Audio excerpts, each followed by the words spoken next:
New and improved. Two words that businesses love to use. But often it turns out we choose to buy our old favourite. Thank you very much. And the last thing we want is for the winning formula to be changed in any way.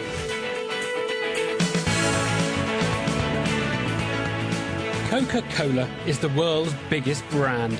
Its success depends on one essential: a secret recipe kept under lock and key. When you buy Coke, you're buying into a branding heritage, a cultural icon. It's an extraordinary product. People did not want that tampered with. This is the story of an intense rivalry, an ill-considered decision, and Coke shooting itself in the foot.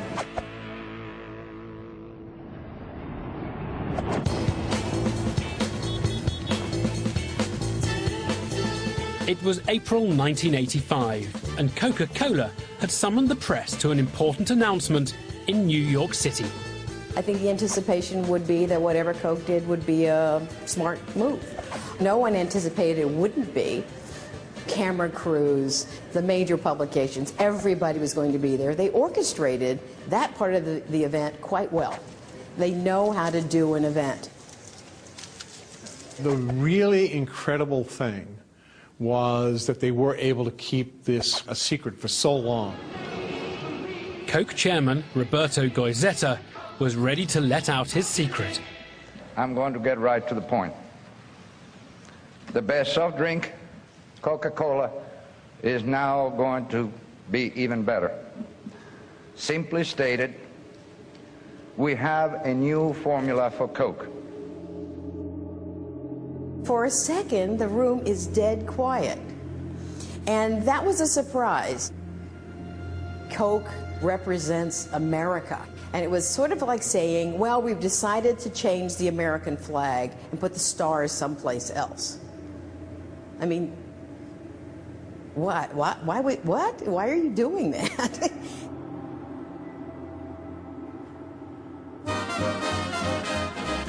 Cola drinks were invented in the 19th century. Before long, Coke and Pepsi became arch rivals. But by the Second World War, Coca-Cola had established its supremacy. The U.S. government came to Coke and asked if we could provide Coca-Cola to the troops. We actually had 64 portable bottling plants move around with American GIs.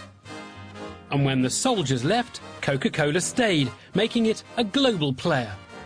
In all the world, the best-loved sparkling drink is Coca-Cola. We outsold Pepsi-Cola by margins of 2 to 3 to 1. Coca-Cola always believed it was its secret formula which gave it the edge. Coke has a distinctive flavor all its own that no one has ever succeeded in matching. And for years, Coke's position was unassailable, until... We were just the upstart, the number two, had been the number two for years and years and years. By the 70s, tired of trailing behind, Pepsi needed something brilliant, something that would change the game. All across America, people are taking the Pepsi challenge. Pepsi came up with a marketing masterstroke. We instituted the Pepsi Challenge, which told the nation that more people preferred the taste of Pepsi to Coke. Can you tell me which one you prefer? L. You're both sure you like L better. Right. What was your choice?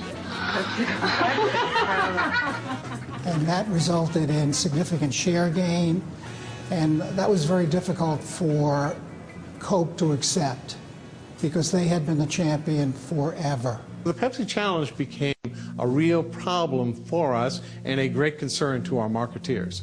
And which was it you preferred? Pepsi. Just over half the drinkers tested prefer Pepsi. Seriously, I mean, I remember at the time, you almost couldn't refer to Pepsi. It was called PC. It was like your worst enemy. It really was. Well, I'll be darned. Everyone, I believe, on both sides was very, very involved in, let's call it the Cola Wars. That's exactly what it was.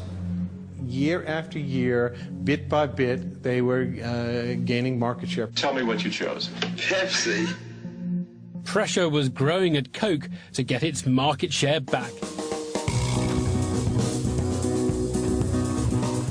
I want you to tell me which of these two colas you prefer. Guy, come here, come here, come here. You prefer the Coca-Cola? Yeah, I do. You preferred Pepsi Cola. The Pepsi challenge was a winner. It appeared to prove that people preferred the taste of Pepsi. But even more importantly, it also convinced executives at Coca-Cola that the taste of Coke was its biggest problem. They began to think the unthinkable. The taste of Coke had to be improved. It was not something that you did lightly. You did a lot of market research.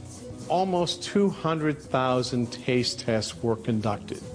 And those tests showed people preferred the new sweeter flavour. To Coke bosses, this market research was conclusive. Armed with this data, they actually made the decision to go ahead, change the formula, introduce a new product into the marketplace, and withdraw the original formula.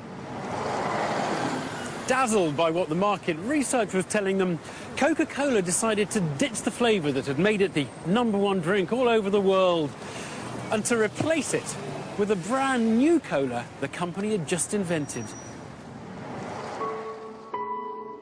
I remember thinking at the time that this was either unbelievably brave or unbelievably stupid.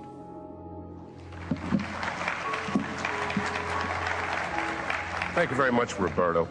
Well, we simply believe that this is the biggest news about Coca-Cola and the best news about Coca-Cola that we've ever announced or ever will announce. Consumers preferred the new taste over the original by a margin of 61 to 39. He expected us to love the idea, and he did not get the sort of cheer he anticipated. It just died. And then the questions came. I mean, are you 100% certain that this won't bomb, this new formula? As I said, I think this is the surest move ever because the consumer made it. We didn't. They lost control of the meeting. And despite, all the things they had planned, they didn't expect questions to be quite as harsh as they were. To what extent are you introducing this product to meet the Pepsi challenge?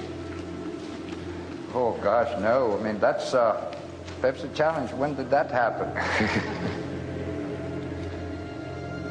It was very awkward, and I think the tension sort of showed.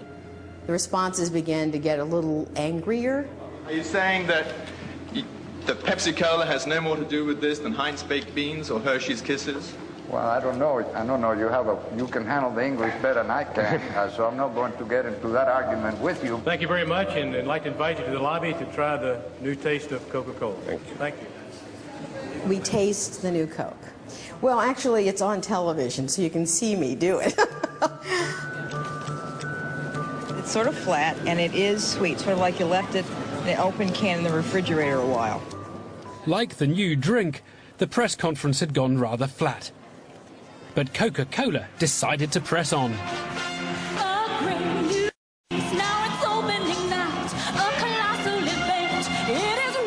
And all across America, it created a huge fanfare to welcome new Coke.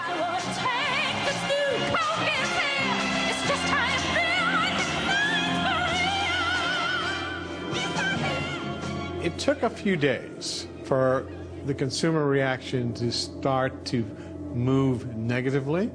Typically, in our Consumer Information Center, we'd get about 300 to 400 calls a day. Suddenly, we were getting 1,500 calls a day. And these were not positive calls.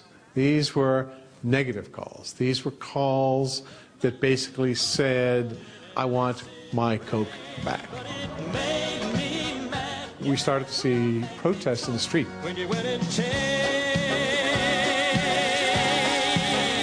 The taste of Coke. Hey, have you tried the new Coke? For Pepsi, things could scarcely be better. It was a very big era, and it was very exciting because it was a day-by-day battle with Coke to take advantage of the situation. In the universal search for great taste, It doesn't take a higher intelligence to figure out why one cola's changed and one cola's chosen. It's astonishing. It's absolutely astonishing that suddenly you give way to a weaker competitor, because that's what happened. On the streets, the demonstrations were getting angrier. It really got a little out of hand. My oldest daughter is 22. Her first word was Coke. Her second word was Mommy. Employees like myself would be confronted by neighbors saying, "What have you done?" We'll call it drinkers of America if they keep participating. Militant Coke drinkers who wanted their old flavour back kept stepping up their campaign. Local drinkers of America. This was a new thing, to see this sort of grassroots organizing around an issue that people felt strongly about. I put our names in. Keen to find out exactly what was going wrong, Coke executives went back to their market research. They realised they'd made some extremely significant errors. There is always a difference between blind taste testing and branded product testing. What you've got to remember with market research, and particularly if you're doing blind taste testing, is that you're doing it without all the brand associations attached. So for people to say, I prefer that product versus that product, there's only one element of what happens in brand thinking. We didn't ask all the questions we needed to ask. All we asked people was whether they preferred taste X to taste Y. We never asked them, how would you feel if we replaced X with Y? The funny thing about this case is that big old dominant companies like Coke are usually accused of being too stuck in their ways. They're like dinosaurs, unable to keep up with the world. What Coke found out was it's not as simple as that. Successful companies have reasons to be cautious of change. I have an expression I use to all my clients, is check the bathwater for babies. Before you throw out what you do, just check. The prime lesson is that you don't mess with the brand that easily and that, in a sense, that quickly. And secondly, don't be over-influenced by the noises of your competitor. Coke now knew it had messed up horribly, and the error was in danger of handing Pepsi an all-out victory in the cola wars. Wars consist of a series of battles. What Pepsi felt at the time was, we won this battle. But certainly Coke was not going to lie down and die and not come back with something else. And so the something that they decided to do was to bring back original formula Coca-Cola, this time branded as Coca-Cola Classic. 79 days after the introduction of new Coke, Coca-Cola executives came out again in front of the world's press, this time to say they were going to make a U-turn and revert to the old recipe. Our boss is the consumer, and we want them to know that we're really sorry. Some critics will say Coca-Cola has made a marketing mistake, and some cynics say that we planned the whole thing. The truth is, we're not that dumb, and we're not that smart. It was a huge decision to change back, because this was an admission that the original decision was flawed.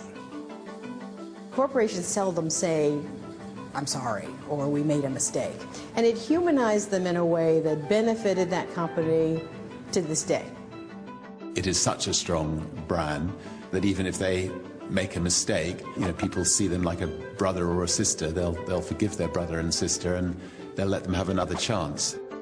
If we ever heard of another one like this today, we'd go, wow, how can people do that? Not in the U.S. I think we've learned that lesson very well. I'd like to buy the world a home and furnish it with love. As for Coca-Cola, it had learned its lesson the hard way, but ultimately the new Coke experiment paid off. Well, what happened next was that it generated a huge amount of interest. It garnered all sorts of fan love, consumer love, and it reached market shares it hadn't experienced for decades.